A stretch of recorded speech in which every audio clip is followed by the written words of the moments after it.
Ya lo tengo en línea a Agustín Echevarne, director de la Fundación Libertad y Progreso, y vamos a conversar con él de los últimos acontecimientos que hemos tenido en materia de economía y de la presidencia. Hola Agustín, ¿cómo estás? Un abrazo. Muy bien, un abrazo Rubén, un gustazo charlar contigo.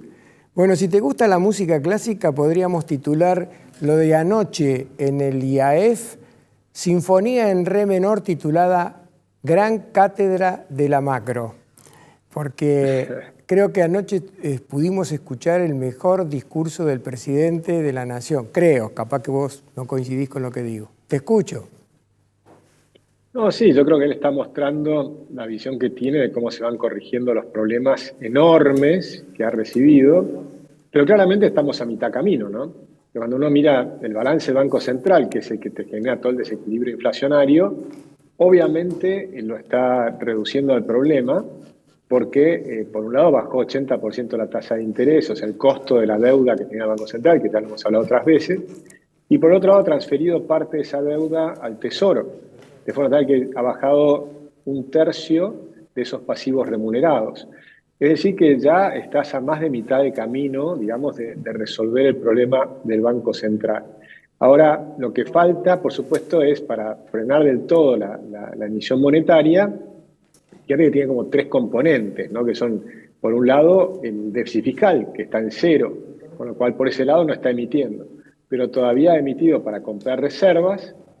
Una vez que recomponés la cantidad de reservas, eso ya no necesitas seguir emitiendo para seguir recomponiendo reservas, sino que lo vas a ir haciendo a medida que, solamente si hay aumento de demanda de dinero. Y luego tenés el componente de pago de intereses de la deuda remunerada, pero eso es lo que ha bajado 80% la tasa y un tercio el stock. Es decir, que ya estás en buena medida avanzando en ese terreno. Lo que falta es que arranque la economía. Y después está el tema de la volatilidad cambiaria que hemos tenido estos días, que es un tema de expectativas. ¿Qué tan rápido avanza el gobierno y cuáles son las expectativas que tiene la población de que este programa se va a mantener o no? Claro. Ahora, en términos de Javier Milei, la casta pareciera que no saben cómo neutralizarlo y están comenzando a mostrar signos de preocupación, porque este puede llegar al año que viene, ganar las legislativas y después proyectarse a renovar su mandato. Y en ese sentido, si eso ocurriera, bueno, la jefa del cristinismo sería un cadáver político. Perdón que te estoy metiendo en la faz política, ¿no? Pero es que está tan ensamblado No, es real. todo. Tenés lo que decís es real. Si al programa de gobierno le va bien, nosotros estamos esperando este año una caída de la economía. Me refiero a nosotros, todos los economistas que analizamos esto. Este año va a ser un año donde la recesión fue muy grande en el primer semestre, va a tener una recuperación en el segundo, pero el año va a terminar en negativo, entre 3,5% del PBI, algo por el estilo. Pero el año que viene, la economía se va a recuperar. Probablemente crezca la economía un 5%, que es un número que está rondando en la cabeza de muchos economistas. Fausto Espotorno dio una charla ayer en Libertad y Progreso y también tiene ese número de 5%, que es parecido al nuestro, parecido al del Fondo Monetario y parecido al Banco Mundial. Así que todos estamos viendo que va a venir una recuperación. Y la recuperación se da con una inflación que va a ser mucho menor. Ya este año va a ser menor a la inflación del año pasado. Por ejemplo, cuando terminemos, el año pasado terminó en 211%, con un montón de precios retrasados y congelados. Este año probablemente va a estar más cerca de 140% y además sin precios retrasados. Entonces te va a dejar el margen para que el año próximo la inflación sea tal vez de un 30% y ya yendo para después a inflaciones normales a partir del año 26. Es decir que el camino vamos en aquella dirección, siempre y cuando logremos avanzar también en las reformas estructurales. Y ahí siempre no voy a dejar de decir que es importante que se apruebe la ley base, ¿no? Y que empecemos a reactivar más rápido la economía, porque el proceso es duro y cuanto más rápido podamos crecer, menos duro va a ser para la gente. Entonces, y para las provincias, los gobernadores debieran hacerlo en beneficio propio, en beneficio de sus ciudadanos, de los ciudadanos de las provincias. Nosotros necesitamos reactivar las industrias, pero las industrias pueden reactivarse desde la minería, desde otros factores. Por ejemplo, si haces minería, haces 6, 7, 8 ciudades nuevas, eso es una multiplicación fenomenal de todas las industrias vinculadas a la construcción, los cerámicos, los ladrillos, los vidrios, ¿no? Las tuberías, cantidad de cosas, más después los artefactos del hogar. Eso moviliza toda la economía. Con lo cual, creo que hay que empezar a pensar más en visión de conjunto y no en el interés particular de la votación del año próximo. Claro. Ahora, mirá que cuando yo era chico, Agustín, existía el oficialismo era el peronismo y la oposición era el radicalismo encarnado en Balbín y en Frondizi, si querés tomarlo de esa manera. Era imposible que el peronismo se uniera con el radicalismo, estaban en posiciones antípodas totalmente.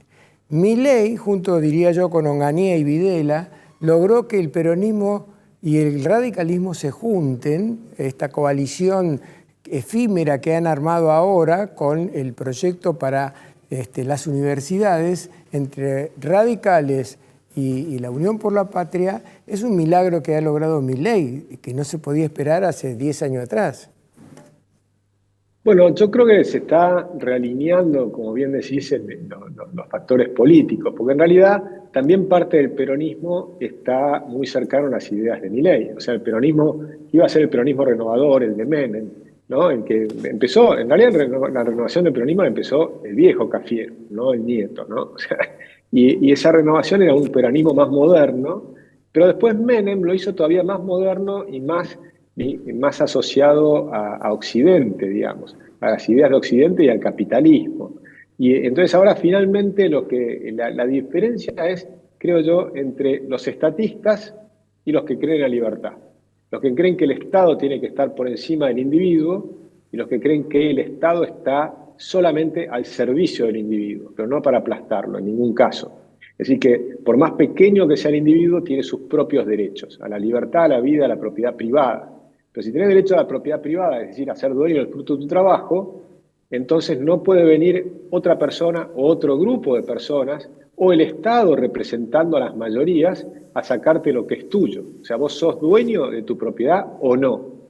Si sos dueño de tu propiedad, te pueden poner algún impuesto para cosas básicas, pero no te pueden poner impuestos que te saquen el 50% de lo que producís, porque ahí pasas a ser esclavo. Y esa es la verdadera distinción. Entonces, ¿qué pasa? Que el peronismo y el radicalismo, o una buena parte del peronismo y una buena parte del radicalismo, creen que tenemos que ser esclavos del Estado, que te pueden poner 150 impuestos, que te pueden sacar más del 50% de lo que producís, que cuando vas a comprar al supermercado, compras cualquier cosa que compras, un dulce o lo que fuere, el 50% o casi, o el 40 y pico por ciento son impuestos.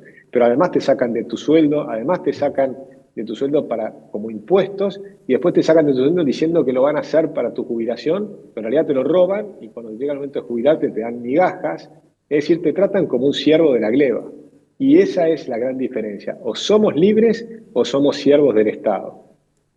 Está bien. La Fundación Libertad y Progreso, de la que vos sos director, pronostica para mayo una inflación aproximada del 4,5%. ¿Eso quiere decir, Agustín, que lo peor ya pasó? Nosotros estamos viendo una inflación entre 4,5% y 5%, y creo que estamos viviendo lo peor en el sentido de la economía está en recesión, todavía está recién empezando a salir de la recesión. Entonces yo diría que sí, que estamos empezando a dejar atrás el peor semestre. O sea, este primer semestre es el peor semestre. Ya en el segundo semestre vamos a estar un poco mejor con la inflación más baja y con un aumento digamos, de la economía. Pero además, como la inflación está en baja y como, por ejemplo, las jubilaciones se ajustan por inflación pasada, entonces la inflación pasada es más alta que la actual y por lo tanto vas recuperando parcialmente lo que se ha perdido en términos de jubilación o de sueldos en los últimos años. O sea, empezás a recuperar también por el lado del consumo. Entonces vas a tener una recuperación de la economía a través del agro, de todo lo que es el campo, lo que está vinculado al campo, después la minería y el petróleo, la energía, pero también a través del crédito. El crédito es un motor del capitalismo muy fuerte, empezó tímidamente con los créditos hipotecarios y van a empezar con el crédito al consumo también, y eso te va a generar también una estimulación del consumo a partir del año que viene probablemente más fuertemente que este año. Por eso creo que hay mucho camino para recorrer. Pero de nuevo, es fundamental hacer las reformas estructurales, porque Argentina, una vez que resolvamos el problema de la moneda y la moneda sea fuerte, vamos a quedar caros en dólares. Y vamos a quedar caros en dólares porque efectivamente somos poco productivos. Y somos poco productivos porque tenemos demasiados impuestos y falta de inversión. Entonces tenemos que bajar los impuestos, lo cual te abarataría los productos y te permitiría aumentar las inversiones. Y eso es un círculo virtuoso que te puede generar 30 años de un crecimiento extraordinario.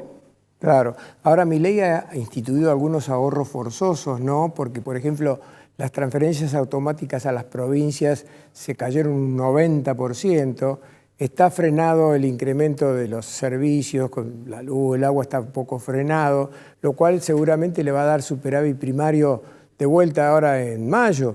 Pero eso, cuando se ordene de una manera más normal, ¿vos creés que le puede influir en el superávit primario, por ejemplo? Sí, claramente, en algunos casos sí, pero yo creo que veo más en la recuperación de las jubilaciones, que esa es una de las partes, los gastos más importantes que tiene el gobierno federal. Las provincias lo que pasa es que tienen que hacer una reestructuración del gasto.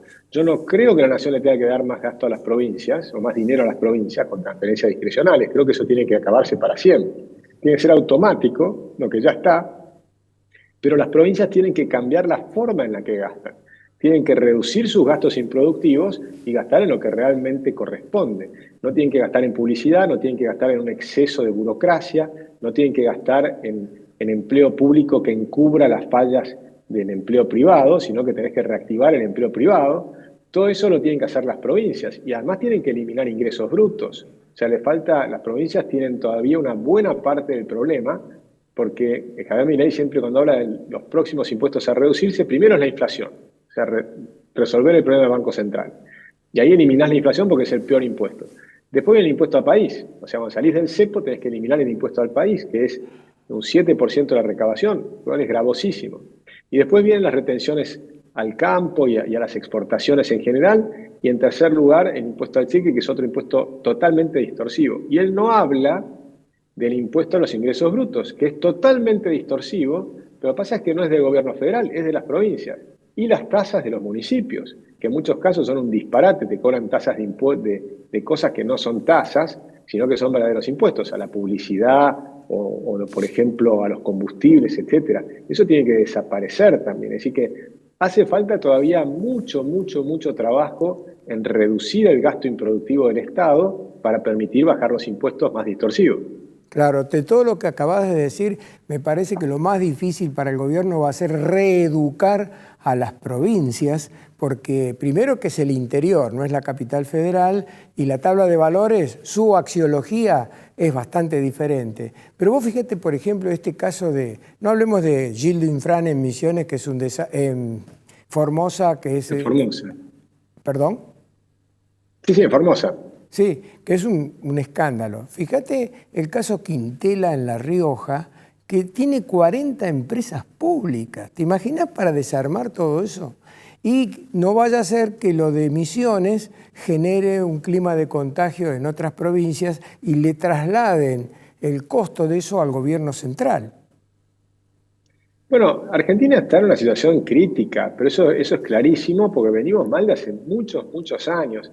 Y también te diría, las elecciones son un momento clave para también, a través del voto, ir induciendo a los políticos qué es lo que está queriendo la gente. O sea, yo sí creo en lo que hablas digamos, de seguir este cambio cultural, de comprender que no hay plata, lo que significa es ponerle racionalidad al gasto público. Basta de esa idea de que podés gastar en cualquier cosa, que podés regalar la plata, que podés dar pensiones por invalidez a quien no es inválido, planes sociales a los que sí podrían estar trabajando, que pones empleo público para encubrir la falta de empleo privado. Todo eso tiene que desaparecer y tenemos que hacer lo contrario, que es fomentar la actividad privada, permitir que vengan las mineras, las actividades que tengan que ver con la extracción, pero como puente hacia el desarrollo, porque está bien producir minería. ¿Cómo no vas a producir minería, que es una de las industrias más importantes de la civilización? Sin eso no hay civilización posible sin minería.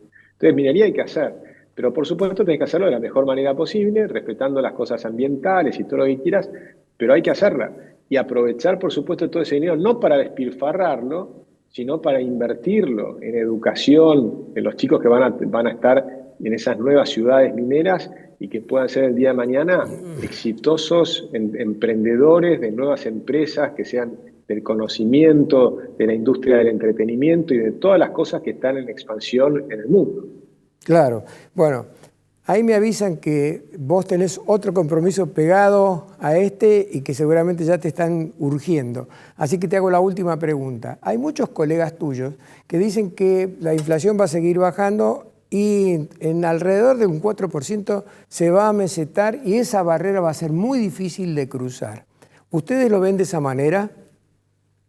Bueno, hasta que terminemos de solucionar el problema del Banco Central, es decir, que va a llevar un tiempo más, claramente. Yo creo que estamos a mitad camino.